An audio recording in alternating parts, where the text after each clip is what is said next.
Sisi tumefika hapa kwa Mama Kafuye kama kamati ya usalama, nikiwa nimeongozana na kaimu OCD pamoja na wajumbe wengine wa kamati ya usalama.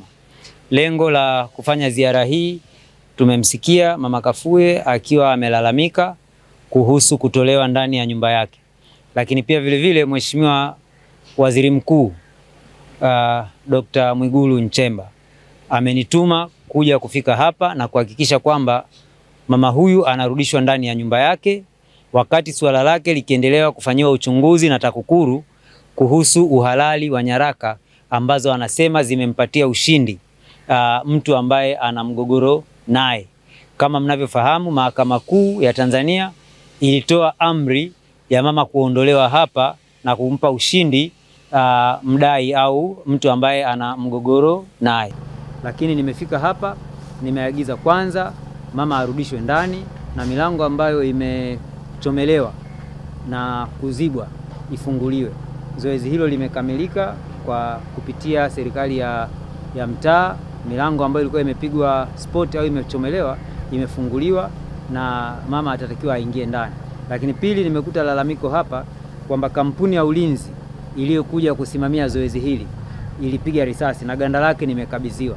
Kwa ganda hili ambalo nimelikuta kwenye mfuko ninamkabidhi OCS ili hatua stahiki zichukuliwe, tujue aliyepiga risasi ni nani, kwa sababu risasi hiyo nimeambiwa imepigwa na kampuni ya ulinzi na sio jeshi la polisi. Kwa hiyo nitamuomba Abduli ambaye ndiye ameliokota ganda hilo, utaandika maelezo ya namna ambavyo jambo hilo limetokea, lakini baada ya hapo muhusika aje ili tujue taratibu za kampuni za ulinzi zinapopewa silaha zinachukua hatua gani. Kwa hayo ndio maagizo ambayo tumekuja kuyatekeleza hapa kwa siku ya leo. Kwanza namshukuru kiongozi wangu aliyoko hapa, mkuu wa wilaya, kwa kuja na kuitikia wito wa waziri mkuu na utekelezaji wa waziri mkuu aliyoyapendekeza. Hilo pia namshukuru kwa hekima zake. Pia namshukuru waziri mkuu kwa kusikia kilio changu na pia kutaka kujua undani na kufanya utekelezaji au uchunguzi wa kujua nani hasa mwenye haki kwenye hili eneo. Kwa kweli nimeteseka muda mrefu, naishukuru sana serikali yangu.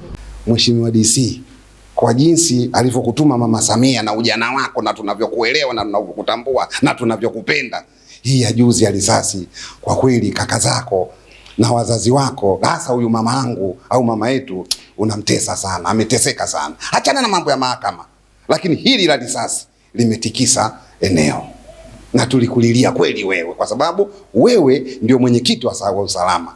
Hatumlilia OCD wala mtu mwingine yote. Jeshi la polisi limenyoka na tunakutambua wewe umenyoka. Sasa kwa nini katikati ukataka kuyumba? Hizi risasi uko wapi Msando? Ujio wako Mungu akubariki. Mungu akubariki, na tunaamini hawa wanaotaka kufoja tuna uhakika.